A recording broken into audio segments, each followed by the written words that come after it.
day po sa inyo mga kabakyard.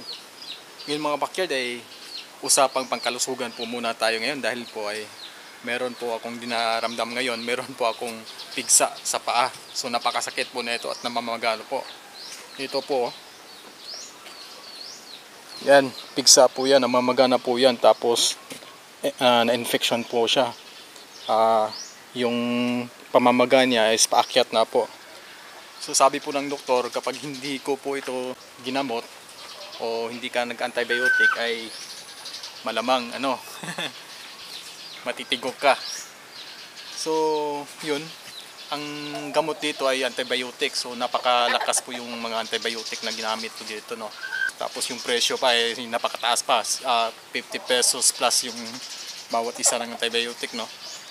So ang epekto po ng antibiotic ay mahapdi po siya. Masakit po dito sa tiyan. Mas mahapdi po yung tiyan natin.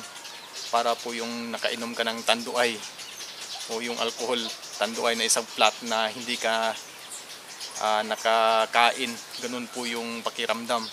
So ngayon mga kabakyard ay may i-share po ako. May i-share po akong magandang pang-cleansing dahil po ay ang dami kong nainom na gamot ngayon. So naisip-isipan ko na mag-cleansing din para po ay may pang-drain yung kung ano may yung mga antibiotic na nainom ko. So ngayon mga kabakyard, samahan niyo po akong kumuha tayo ng tinatawag natin na miracle fruit. So napakaganda pong prutas na to, pang-cleansing po sa ating katawan at napakaganda po ang mga benepisyo na kayang ibigay nito para sa ating kalusugan. So let's go mga kabakyard. So ito po ang puno ng miracle fruit or calabash. Yan, ang dami pong bungang nahuhulog. Hindi po siya gaano kalaki yung puno na to, pero hitik po ang bunga nito. So marami pong magandang benepisyo para sa katawan tong miracle fruit. At marami na pong gumagamit nito para po pang immune booster. Para po ay hindi po tayo magiging sakitin.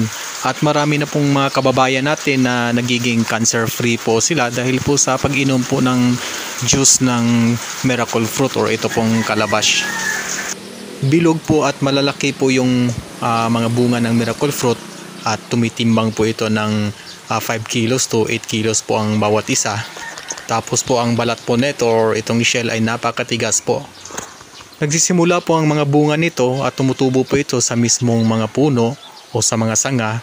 Nagsisimula ito sa napakaliit na butil hanggang sa nagiging bulaklak. Bumubuka ito hanggang sa tuluyang nagiging bunga. So yung mga backyard, para sigurado po tayo na talagang yung matured na po yung makuha natin. So ito po yung kukunin lang po natin. So bali kukuha na lang po tayo ng isa nito sa yung presko po talaga, yung nasa puno pa po talaga, at saka dalawa po yan yung nahuhulog na po, para sigurado po tayo na hindi po nabubulok yung sa loob, no. So ito na lang po yung kukunin natin. So ito mga backyard, kunin ko yan, yan siguro mga nasa 5 kilo po ito. Yung bigat, 5 kilo mahigit po ito. So ito po, maganda po ito. Tsaka kukuha na lang din po tayo ng nahulog, no. So ito mga backyard, maganda pa to. Ito, tsaka ito. So yung mga backyard, nakakuha na po tayo ng mga miracle fruit, balik na po tayo sa location natin para po ay may prepare na po natin para makuha po natin yung katas ng miracle fruit. So mga backyard, bali ito na po yung nakuha natin na mga miracle fruit, no? Nakakuha po tayo ng 3 miracle fruit. Ito po yung nakuha po natin sa mismong puno po. Tapos ito po yung nahulog. So ito na lang po yung bubuksan natin. At ito po yung kukunan natin ng katas o juice ng miracle fruit para sigurado po tayo. So ang gawin po natin dito ay bibiyakin po natin ito. Para maganda po yung pagkabiyak, pwede kayong gumamit ng lagari. Tapos bubuksan niyo po dito. So ano po ito, makapal po ito, para po itong niyog, makapal po ang shell nito. Yan, matigas po siya. Kaya po ay ibiyakin na po natin. So ganito lang po yung pagbiyak.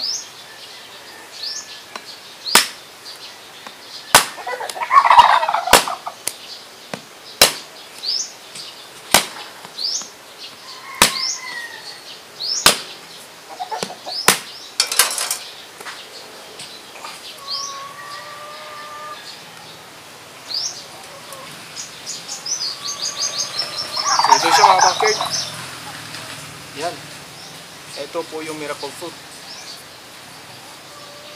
Tingnan nyo po. So, ito na po ang laman ng miracle fruit. Kung aamuyin po natin, medyo masangsang po yung amoy. Tapos kung titikman po natin, ha.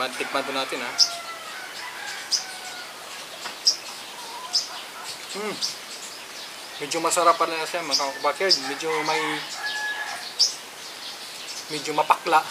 Pero may lasa din siya, no? Pwede din po siyang kainin pagka ganito. Kasi matured na matured eh. Parang hinog na po talaga siya. Pero para po ay mas ma-extract po yung yung juice nito, yung katas nito ay lulutuin po natin. So kukunin po natin itong doon. Ito po. So kukunin po natin tapos lulutuin po natin. So ito meron po akong kaldero. So diretso na po ito. Apoy na lang po ang kulang. So kukunin lang po natin. Yan, ganito lang po kukuha. Medyo matamis pala siya, no? Ito. Yan. Marami siyang laman. Puno po siya ng laman. So yan. Diretso na po yan dito sa lagayan natin na para maluto na po siya.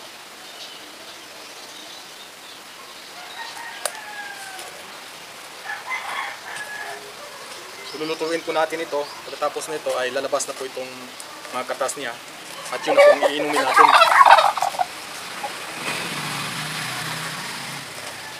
So mapupuno po talaga itong kaldero natin. Mapupuno po ito. Yan.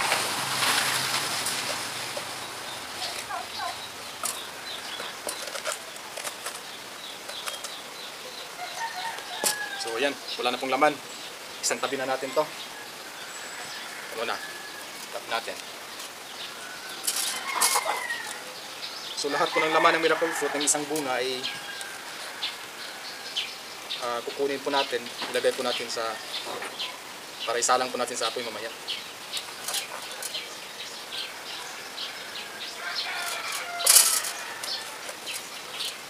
So ang lasa nito pag kinain mo siya ng raw ay medyo matamis po siya. Iba po talagang lasa niya. Hindi po pangkaraniwang na prutas yung lasa niya. Kakaiba po talaga. Medyo manamis-tamis siya na mapakla. Yung iba nito ay sinasahog nila sa yung gulay. Yung parang tinatawag namin dito na laswa o laswa o lauoy. Masarap din po daw ito. Pero para mas ma-extract po natin yung katas niya o yung juice, ay lulutuin po natin.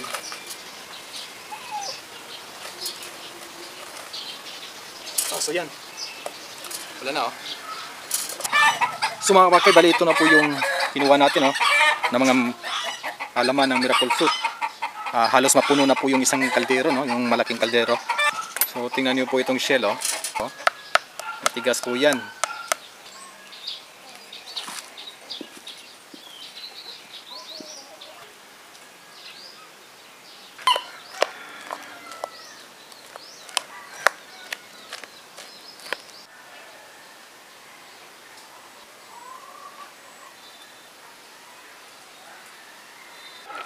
So yan, tama na po ito.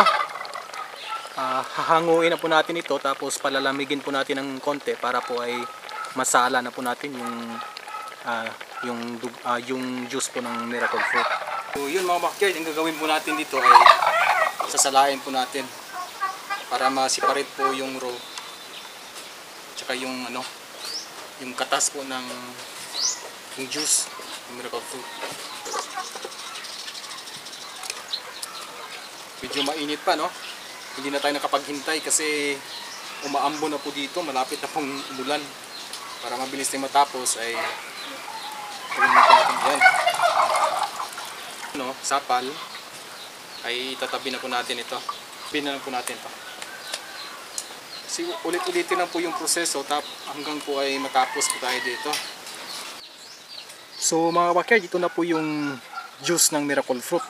So kulay itim po siya. So bali ito po yung iniinom po natin. Tapos ito po yung sapal nila. Actually meron pa din po itong mga juice, pero hindi ko na lang po kinuha. Pero pwede pa po natin itong salain mabuti gamit po ang tela, tapos bigain po natin para po ay makuha po talaga natin lahat ng juice. Pero sa akin dito ay hindi ko na lang po ito kinukuha kasi naman ay ipapakain ko po ito, ihalo ko po ito sa mga patuka ng manok. At least naman ay makatikim naman po yung mga manok natin, no?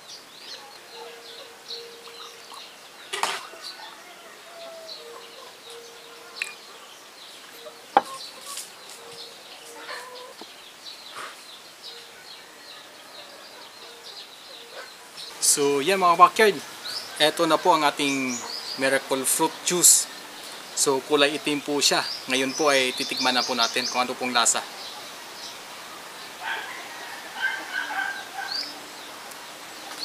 Masarap po siya mga backyard. Actually matamis po siya. Matamis po siya. Ang lasa po niya ay para pong grapes wine. Yung wine po, ganun po yung lasa niya. Mas masarap po ito kapag malamig po yung nasa refrigerator. Napakalamig, napakasarap po nito. Ayos. Matamis talaga. Masarap pala kapag yung bunga niya ay talagang matured na, no? Parang hinog na siya. Napakasarap. Para talaga siyang wine. So ito, anti-cancer. Napakasarap na ito. Maganda itong pang-cleansing. So maganda itong inumin. Inumin niyo po ito kahit 2 baso lang po kada araw. Isa sa umaga tapos isa sa hapon.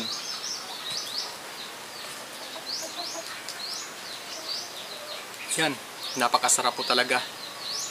Maganda po ito pang-cleansing po sa ating mga katawan, para po mailabas po natin yung mga toxic na nakain natin o yung mga toxic na nasa katawan natin. Maganda din po itong cleansing. Tsaka napakarami pong vitamins na andito. So yan mga kabakyard, hanggang dito na lang po ang video natin. Sana po ay may natutunan po kayo sa araw na to.